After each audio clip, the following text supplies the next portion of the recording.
23장을 보겠습니다. 누가복음 23장 26절로 43절까지 화면에 나오니까요, 우리 화면을 보면서 같이 합독하십시다. 그들이 예수를 끌고 갈 때에 시몬이라는 구레네 사람이 시골에서 오는 것을 붙들어 그에게 십자가를 집어 예수를 따르게 하더라. 또 백성과 및 그를 위하여 가슴을 치며 슬피 오는 여자의 큰 무리가 따라오는지라. 예수께서 돌이켜 그들을 향하여 이르시되 예루살렘의 딸들아, 나를 위하여 울지 말고 너희와 너희 자녀를 위하여 울라. 보라, 날이 이르면 사람이 말하기를 잉태하지 못하는 이와 해산하지 못한 배와 먹이지 못한 젖이 복이 있다 하리라. 그때에 사람이 산들을 대하여 우리 위에 무너지라 하며 작은 산들을 대하여 우리를 덮으라 하리라. 푸른 나무에도 이같이 하거든 마른 나무에는 어떻게 하되리요 하시니라. 또 다른 두 행악자도 사형을 받게 되어 예수와 함께 끌려가니라. 해골이라 하는 곳에 이르러 거기서 예수를 십자가에 못 박고 두 행악자도 그렇게 하니 하나는 우편에 하나는 좌편에 있더라. 이에 예수께서 이르시되 아버지, 저들을 사하여 주옵소서. 자기들이 하는 것을 알지 못함이니이다 하시더라. 그들이 그의 옷을 나눠 제비 뽑을새 백성은 서서 구경하는데 관리들은 비웃어 이르되 저가 남을 구원하였으니 만일 하나님이 택하신 자 그리스도이면 자신도 구원할지어다 하고, 구인들도 희롱하면서 나와 신포도주를 주며 이르되 내가 만일 유대인의 왕이면 네가 너를 구원하리라 하더라. 그 위에 이런 유대인의 왕이라 쓴 표가 있더라.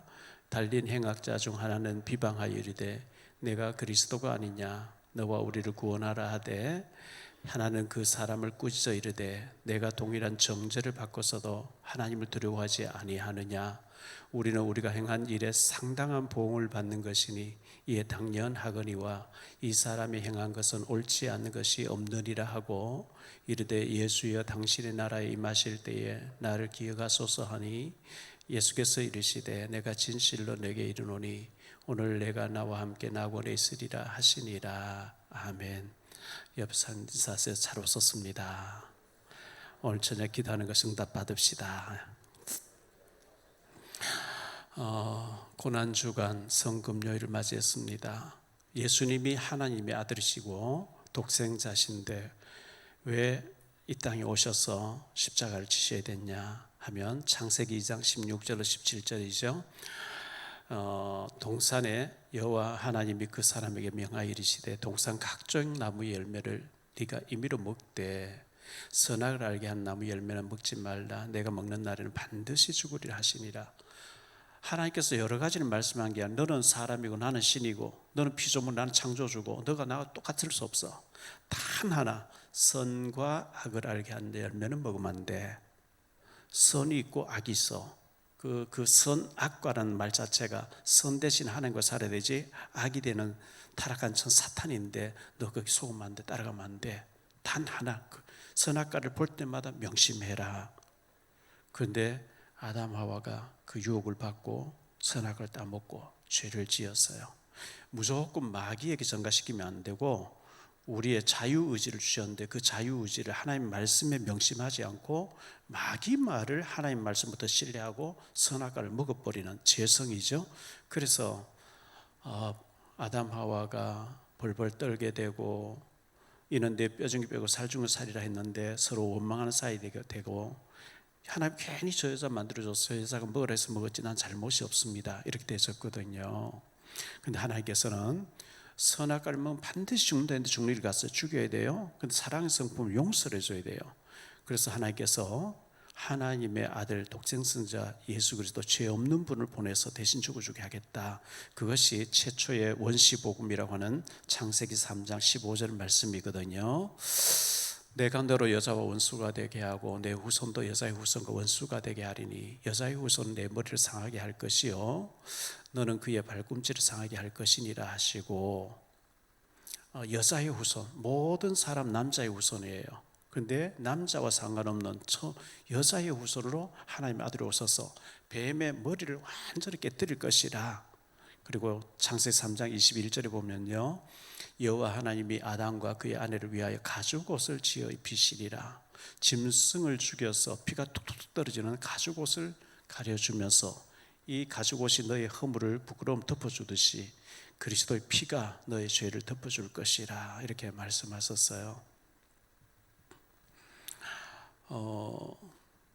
수요일 날 아산에 가서 화요일 날 그 아산 온양에서 노회를 하고, 노회가 한 5시쯤 넘어서 끝났는데요. 끝나고 거기까지 내려왔으니 아산에 안성에 그 할머니 권사님 계시거든요. 그 권사님 계세요. 집에 계시대요. 지금 온양인데 여기서 조금 가면 될 것 같은데 봉침 좀 맞고 가되긴 오시라고. 이제 봉침 맞고 왔거든요.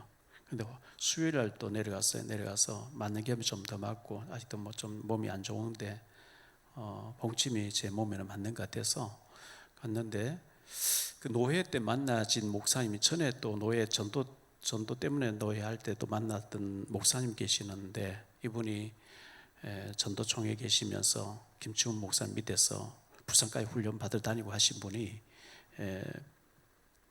충남노회에서 이번에 부노회장 되신 분이 계세요. 그래서 목사님 꼭 우리 교회 한번 들려달라 그래서 제가 이제 안성에서 뭐냐 가깝대요. 한 30분 안 걸린대. 그래서 제가 이제 침 맞고 난 뒤에 그 목사님 교회를 한번 둘러보고 와야 되겠다 싶어서 고덕 평택 고덕 호수교회 갔어요. 가서 이제 목사님하고 이런저런 얘기를 하고 있는데 어떤 장로님이 이제 목사님과 통화를 하는 거예요. 통화를 하는데 장로님 빨리 오세요. 가능하면 빨리 오세요.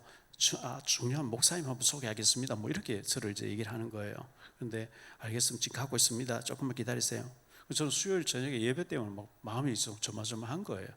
그런데 한참 걸려서 목사님, 장로님, 권사님 두 분, 4분이 오셨어요. 근데 이제 목사님이 소개해주겠다 하면서 목사님 꼭 중요한 사람이 만나보고 가라는, 무슨 중요한 사람이냐 물어보니까 천안에서 약국하시는 장로님이신데 신실하신 분이에요. 오래 옛날부터 알고 지내신 장로님이래요. 그런데 카이스트에서 우리 카이스트 박사님 팀이 성경에서 빛을 지었다고 했는데, 빛에 대해서 연구를 하다가 카이스트 박사님들이 옷을 개발했대요. 네이 같은 걸 개발했는데, 우리가 그 원적외선 뭐 이렇게 치료하는 게 있잖아요. 원적외선 째고 하는 치료하는 것 같은. 그런데 이 네이 같은, 메리아스 같은 네이에서 그 원적외선이 나오도록 만든 게 있는데, 특히 파킨슨병, 치매 아주 여러 가지 안 좋은 것을 이걸 착용하면 낫는다, 그렇게 얘기하는 거예요. 그래서 제가 그런 얘기 쭉 들으면서 제가 김덕기 장로님 딱 생각나는 거예요. 김덕기 장로님이 그 부인 되신 이은희 권사님이 파킨슨병이 한 20여 년 전에 와서 중앙대 부속병원의 수간호사인데 굉장히 착한 사람이거든요. 김덕기 장로님 굉장히 착하고 신실하신 분이고, 그것도 부인 권사님도 그런 분인데 굉장히 참 좋은 분인데, 그 병이 와버리니까 완전히 걷지도 잘 못하고 이렇게 마비가 와가지고요.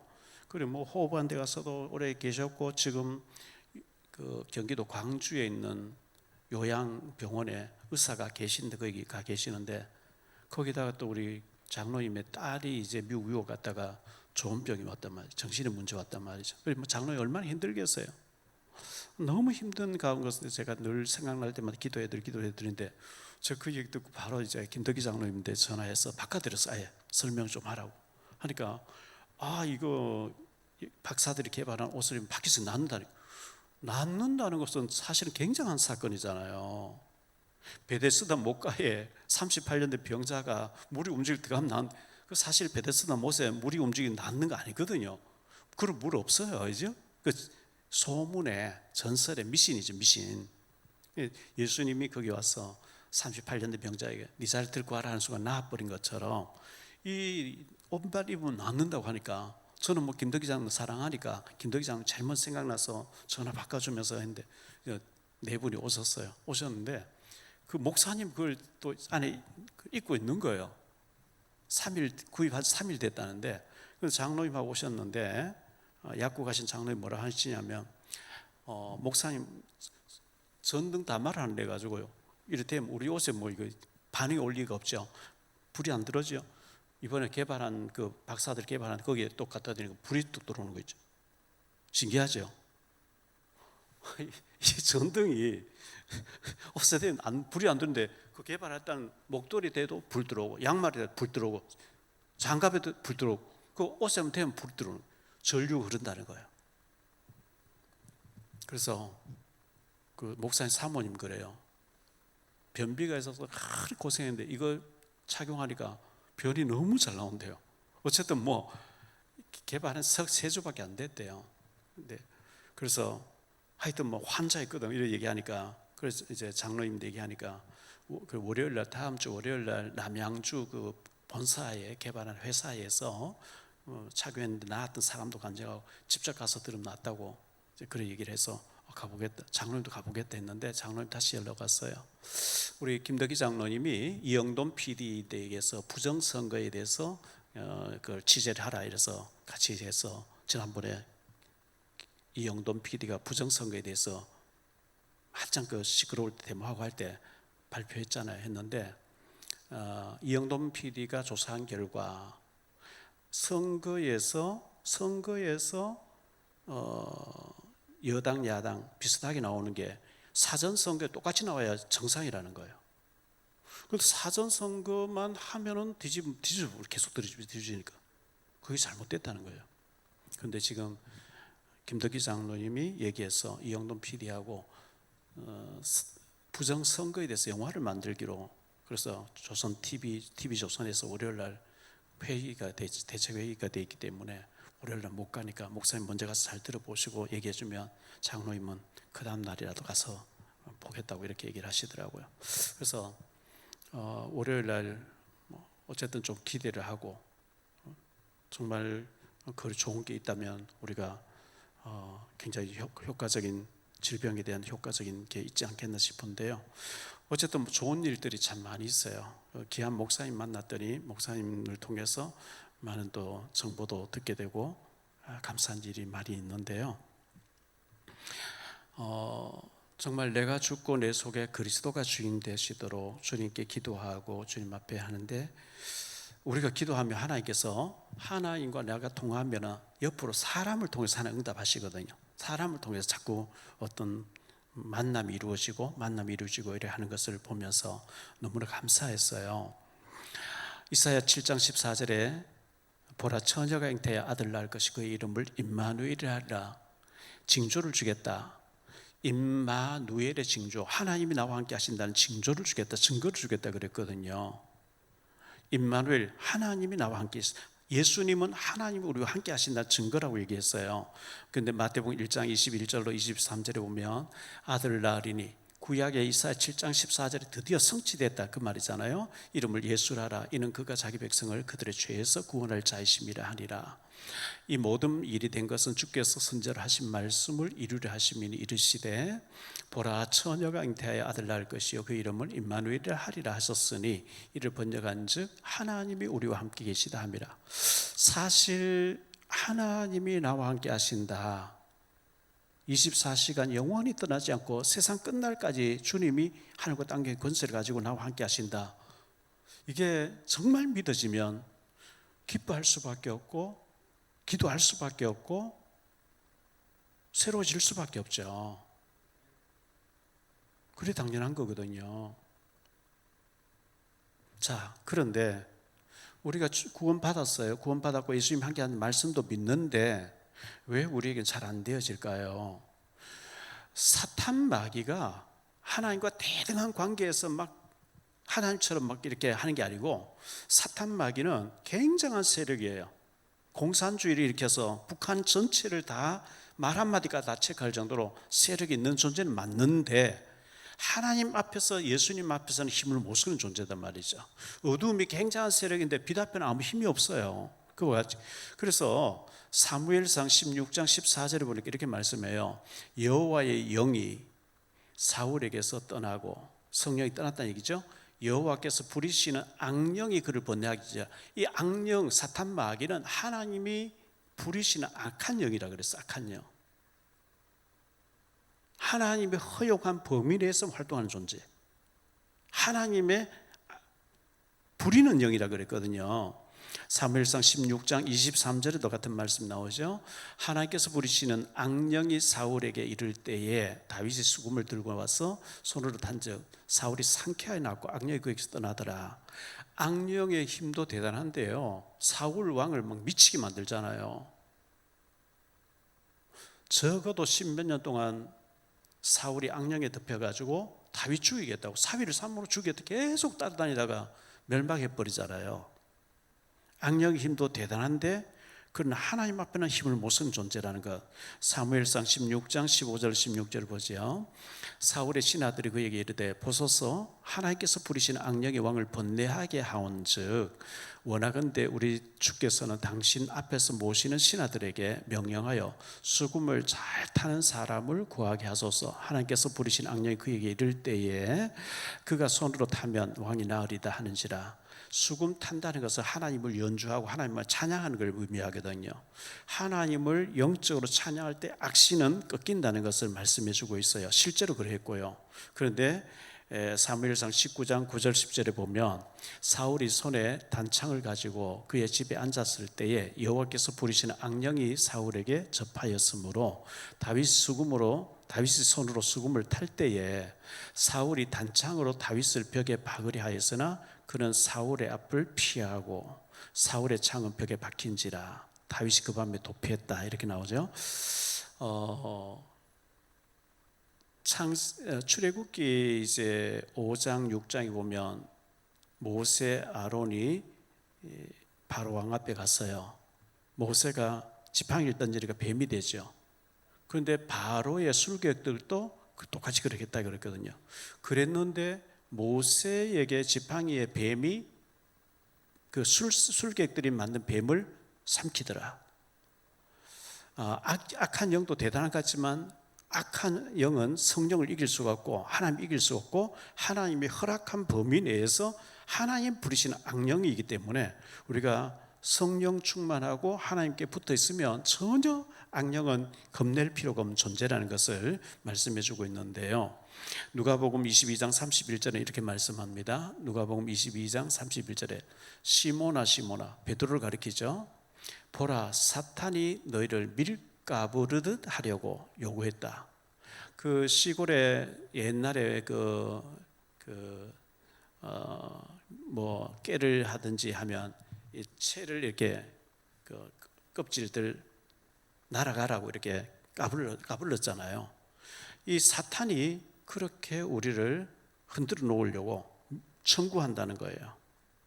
그런데 예수님은 허용을 안 했죠. 에베소 4장 27절에 보면 마귀로 틈을 타지 못하게 틈을 주지 말라 이렇게 말씀하고 있고요. 요한 1서 3장 8절에 보면 죄를 짓는 자는 마귀에게 속하나니 마귀는 처음부터 범죄함이라. 하나님의 아들이 나타나시기 전에 마귀의 일을 멸하라십니다. 어쨌든 마귀가 우리를 자꾸 이제 무너지게 하는 게 맞아요. 자꾸 선악과를 따먹어 하는 사람 되는데 유혹하는 것도 맞고요. 자, 왜 우리가 하나님 나와 함께 하시고 하나님 자녀가 됐고 어마어마한 축복을 보상받은 잘 안 되어지냐? 에베소 4장 22절에 보면 구습을 따르는 구습이 우리에게 남아있어요. 옛날에 길들여진 나쁜 습관이 있어요. 너희는 유혹의 욕심을 따라 썩어져가는 구습을 따르는 옛사람을 벗어버려라. 벗어버려야 되는데 안 벗고 있는 거예요. 애굽에서 출애굽이 나왔는데 노예 근성을 안 버리는 거예요. 애굽으로 돌아가면 좋은데 고기 가마솥 옆에서 주워 먹고 부추 먹고 마늘 먹고 왜 먹고 돌아가서 자꾸 이제 하나님 주시는 비전을 보지 않고 옛 체질로 자꾸 뒤를 돌아 애굽으로 돌아가서 거기서 다 무너지잖아요. 주일날 이제 부활주일인데 정말 사탄의 세력, 죽음의 세력, 지옥 권세를 깨뜨리시고 부활하신 예수님을 우리가 부활의 주님 모시고 우리의 믿음이 부활해야 돼요. 기도도 부활해야 돼요. 불신앙이 전부 부활해야 돼요. 믿음으로 부활해야 돼요. 우리가 아무 능력 없이 낙심되고 기도해봐도 응답도 안 돼 포기하고 이게 아니거든요.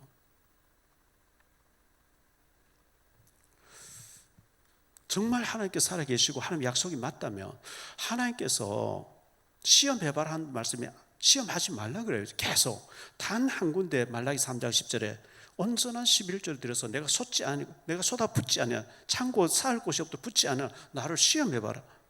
진짜 온전한 11조를 드리고 시험해봐야 돼요. 근데 온전한 11조를 안 하거든요. 덩어리 큰 건 남겨놓고 작은 것만 하거든요. 거기서 파시는 거거든요. 하나님 말씀이 잘못된 건지 우리가 잘못된 하나님 말씀 잘못될 일은 없죠. 하나님 뭐 틀림없는 분이니까. 온전한 11조, 소득의 11조, 시간의 11조 정말 그리고 하나님께서 너 정말 11조 올저리 했어요? 하나님 약속했죠? 주세요. 그리고 도전하고 우리가 기도하고 응답받고 해야 되거든요. 자, 오늘 말씀 7가지를 좀 말씀드리고 첫째, 누가복음 23장 34절에 나오는 말씀이에요. 아버지여 저들을 사하여 주옵소서. 예수께서 이르시되 아버지 저들을 사하여 주옵소서. 자기들이 하는 것을 알지 못함이니이다 하시더라. 그들이 그의 옷을 나눠 제비 뽑았다 했는데요, 예수를 조롱하고 뺨으로 때리고 눈 가리고 때리고 너를 친 자가 누구냐, 선자 노래해봐라, 침 뱉고 모욕하고 저가 남은 구원 자기는 구원할 수 없다, 옷을 빨랑빨가 다 벗기고 심지 뽑고 온갖 조롱을 다 하죠. 가시 면류관 씌우고 창찌르고 온갖 짓을 다 했어요. 그 때리고 욕하고 저주하고 조롱하는 원수들을 향해서 주님께서는 이를 갈지 않고 아버지 저들을 사하여 주옵소서. 저들이 하는 짓이 자기 뭔 짓인지 모르고 하고 있습니다. 이렇게 그 원수들을 향해서 주님이 용서를 기도하는 모습을 보여주는데요, 예수님과 똑같은 기도했던 사람 스데반 있었죠. 사도행전 7장 60절에 보면 무릎을 꿇고 바로 앞에서 보면 이 스데반이 돌 맞거든요. 돌 맞고 무릎을 꿇고 크게 불러 이르되 주여 이 죄를 그들에게 돌리지 마옵소서. 이 말을 하고 잤다 하는 이 말은 죽었다는 얘기예요. 스데반 참 대단한 분이죠. 자기를 돌로 치는데 이 죄값을 저들에게 돌리지 말아달라. 이 성령 받지 않은 사람은 할 수가 없는 일이에요. 자, 로마서 12장 14절로 21절을 봅니다. 너희를 박해하는 자를 축복하라. 축복하고 저주하지 말라. 즐거워하는 자들과 함께 즐거워하고 우는 자들과 함께 울라. 서로 마음을 같이하여 높은 데 마음을 두지 말고 도리어 낮은 데 처하며 스스로 지혜 있는 채 하지 말라. 아무에게도 악으로 악을 갚지 말고 모든 사람 앞에서 선한 일을 도모하라. 할 수 있거든 너희로서는 모든 사람과 더불어 화목하라. 내 사랑하는 자들아 너희가 친히 원수를 갚지 말고 하나님의 진노하심에 맡기라. 기록되었으되 원수 갚는 것이 내게 있으니 내가 갚으리라고 주께서 말씀하시니라. 내 원수가 줄이거든 먹이고 목마르거든 마시게 하라. 그리함으로 내가 숯불을 그 머리에 사 놓으리라. 악에게 지지 말고 선으로 악을 이기라. 우리 예수님께서 바울을 통해서 이렇게 말씀하신 거거든요. 이 악으로 악을 갚지 않고 선으로 악을 이긴 사람 여러 사람이 있습니다만은 대표적인 사람이 다윗 왕이 아닌가 생각되어서요. 다윗은 사울 왕이 그렇게 죽이겠다고 따라다니는데 죽일 기회 여러 번 있었는데 손을 안 떼죠. 옷걸음을 조금 자르면서도 마음 아파하거든요. 그리고 사울 왕이 죽었을 때 진심으로 막 안타까워 울고 하잖아요. 선으로 악을 이긴 사람이었어요. 두 번째, 예수님 십자가의 7원 중에서 7가지 말씀 중에서 두 번째가요, 누가복음 23장 43절에 오늘 네가 예수께서 이르시되 내가 진실로 내게 이르노니 오늘 네가 나와 함께 나그네 있으리라 하시냐. 강도에 대해서 하신 말씀이죠. 살인 강도 2명이 예수님 양옆에 하나는 우편 하나는 좌편에 둘 다 못 박혔어요. 이 사람들 밀란을 일으켰고 살인한 자라 이렇게 됐어요. 그런데 한편 강도가 예수님 막 저주하고 욕을 해요. 네가 하나님의 아들이라며 너도 내려오고 우리도 내려가게 해봐 막 이렇게 조롱하는데 한편 강도가 그 사람 꾸짖으면서 우리는 우리가 행한 일에 상당한 복음만 당연하거니와 이분은 잘못한 게 없는데 네가 죽으면서까지 하나님 두려워하지 않느냐 하면서 예수여 당신 나라에 임하실 나를 기억해달라. 그때 예수님께서 네가 오늘 나와 함께 낙원에 있으리라. 이 강도는 구원받을 세례받을 시간도 없었고요, 은혜 받을 시간도 없었는데 예수님에 대한 소문을 듣고 해서 알고 있었겠죠. 믿고 있었겠죠. 죽음 앞에 죽음을 두려워하지 않는 자 없죠.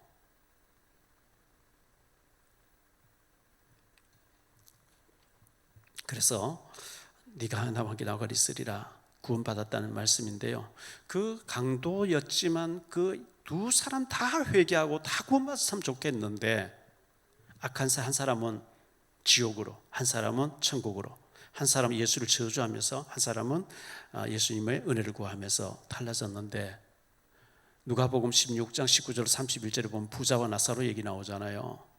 이 부자가 자색 옷과 고운 배우시고 날마다 연락하고 쾌락질이고 부자였으니까요, 하나님 관심 없어요. 나사로 거지 관심 없어요. 날마다 화롭게 연락했는데 딱 죽는 순간에 영원한 지옥에 빠졌거든요. 물 한 방울 하잖아요. 나사로는 거지로 주워 먹고 얻어 먹고 뒤져서 버리는 음식을 주워 먹고 했지만 천국에 가서 아브라함 품에 안겨서 그 광경을 지켜보았다고 했잖아요.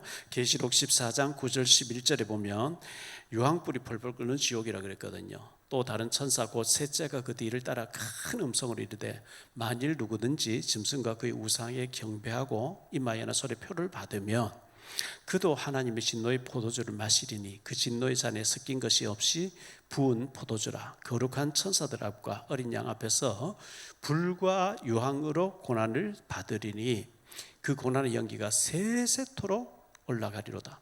이 불이 유황불이 펄펄 끓는 곳에 빠지는데, 예수 믿지 않는 사람 거기 지옥에 빠지는데 세세토록 거기서 빠져나오는 길이 없다. 이렇게 봤을 때 이 땅에서 아무리 화려하게 잘 살고 부귀 영화를 누린다 할지라도 예수 모르고 지옥 간다면 우리는 지옥의 세계를 아니까요, 참 불쌍한 사람이죠. 이 강도가 나쁜 짓 했고 죽음 앞에서 예수님을 시인했지만 즉시 구원받는 모습을 보면서 구원받은 것 얼마나 감사해야 되는지 모릅니다. 세 번째, 요한복음 19장 26절에 여자여 보소서 아들이니이다 이렇게 했잖아요. 예수께서 자기 어머니와 사랑하신 제자 요한을 가리킵니다. 사랑하시는 제자가 곁에 서 있는 것을 보시고 자기 어머니 마리아에게 말씀하시되 여자여 보소서 아들이니이다 하시고 이렇게 했는데요, 예수님이 죽으시면서 십자가 못 박고 고통 가운데서도 육신의 어머니 마리아를 챙기는, 효도하는 모습을 보여주고 있거든요. 예수님에게는 육신의 동생들이 최하 6명 이상 있었는데요, 마태복음 13장 55절 56절을 볼게요. 이는 그 목수의 아들이 아니냐, 그 어머니는 마리아, 그 형제들은 야고보, 요셉, 시몬, 유다라 하지 않느냐. 그 누이들은, 여동생들은, 누이가 몇 명인지 몰라요. 단수가 아니고 복수니까 그 누이들은 다 우리와 함께 있지 아니하냐. 그런 적 이 사람이 이 모든 것이 어디서 났냐. 그러니까 최소한 남동생 4명, 여동생들하고 6명 이상의 동생들이 있음에도 불구하고 예수님께서 십자가에 못 박혀 죽는 순간에 자신의 육신의 어머니를 동생들 보고 잘 부탁한다 이게 아니고 요한에게 부탁했어요. 요한에게. 그러면 이 요한, 세례 요한이 아니고 사도 요한, 이 요한은 어떤 사람이었냐? 마가복음 1장 19절 20절에 볼게요. 조금 더 가시다, 베드로를 먼저 부르시고 조금 더 가시다가 세베대의 아들 야고보와 그 형제 요한을 보시니 그들도 배에 있어 그 그물을 깁는데 곧 부르시니 그 아버지 세베대를 품꾼들과 함께 배에 버려두고 예수를 따라. 품꾼들 이렇게 해서 품꾼들, 그러니까 여러 명의 직원을 두고 있었다는 거죠. 그래서 신학자들은 이 요한 야고보의 집안은 부요했다 이렇게 보는데요, 부요했어요. 그 예수님이 중요한 일을 결정할 때마다 베드로, 야고보, 요한, 베드로 그리고 야고보, 요한은 형제잖아요.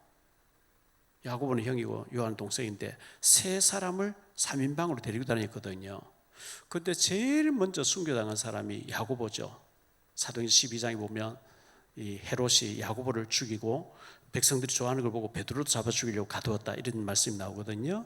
요한은 야고보는 제일 먼저 순교를 당했고 다른 사람 다 순교를 당하는데 사도 요한은 순교 당하지 않고 끝까지 살아남아서 요한 1, 2, 3서를 기록하고 요한계시록을 기록했던 사람인데요.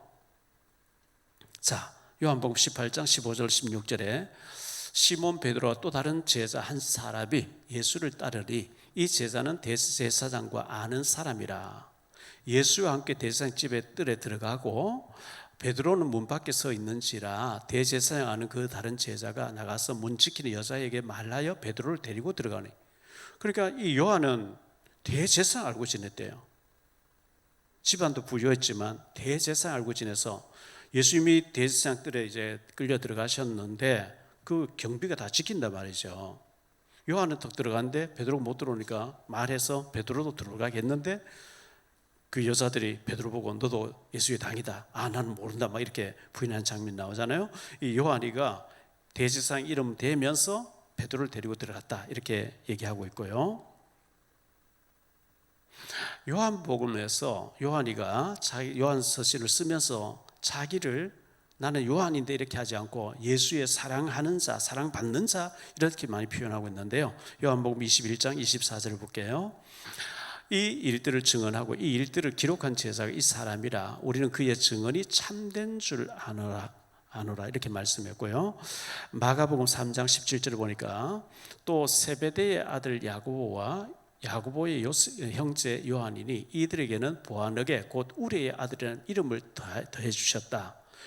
야고보와 요한인데 보아너게 우레의 아들, 천둥의 아들, 번개의 아들이라는 이름을 더해 주셨다. 왜 그러냐 하니까요, 누가복음 9장 51절로 56절을 볼게요.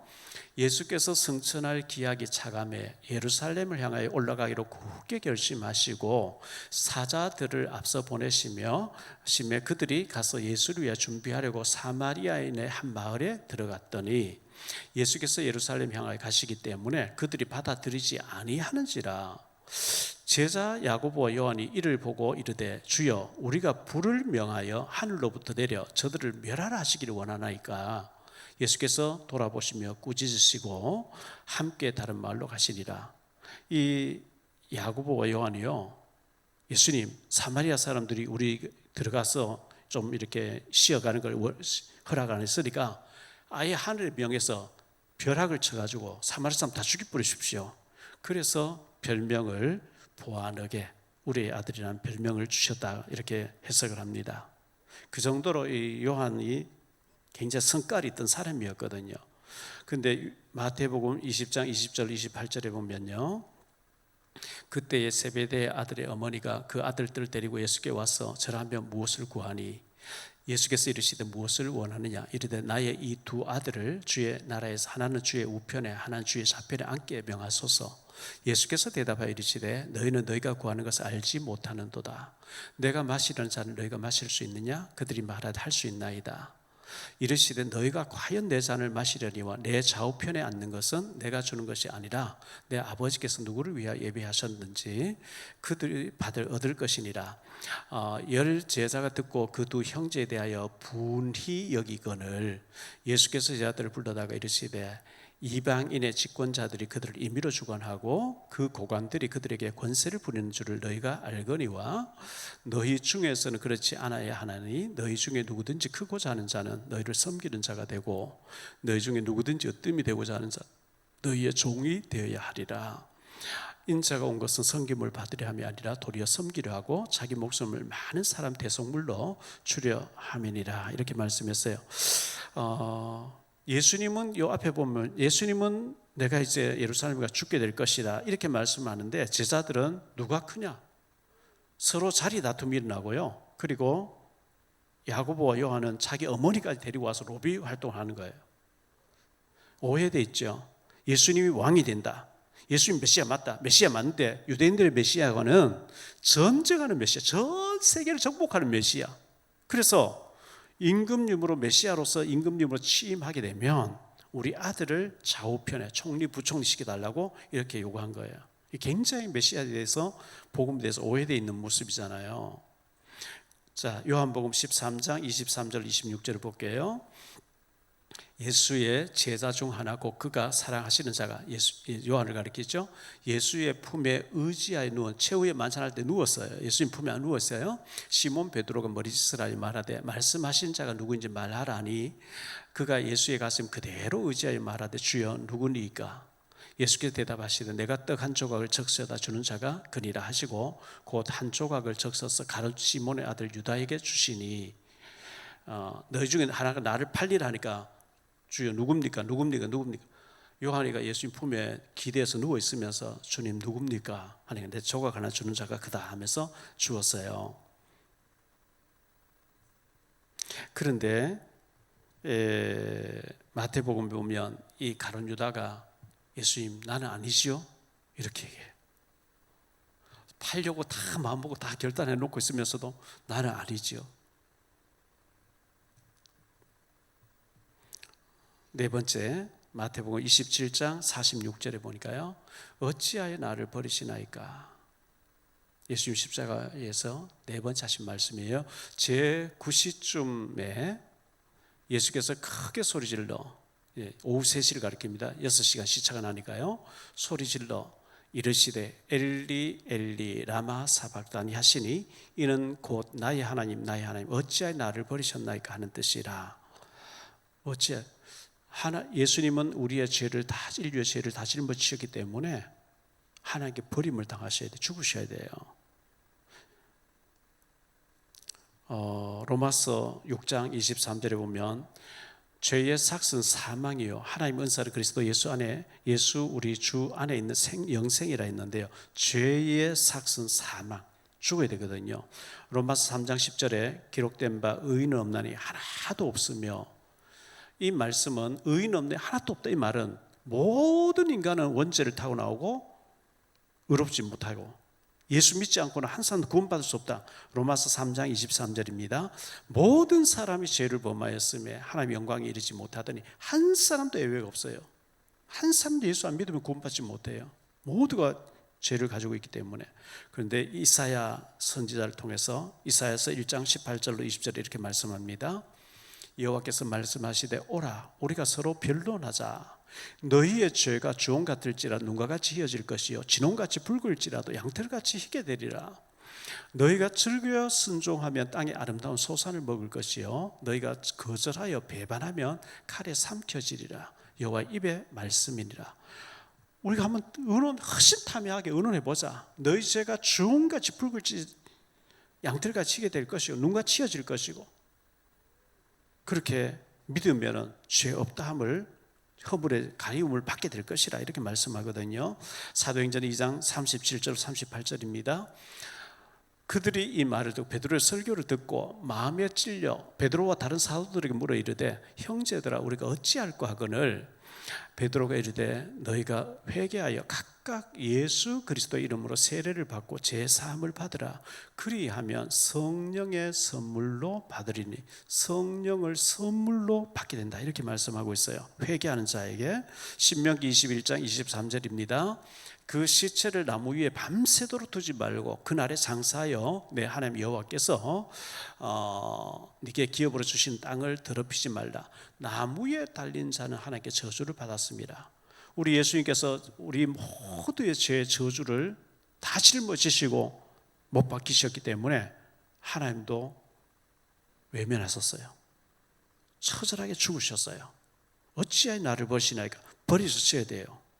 죽으셔야 되기 때문에.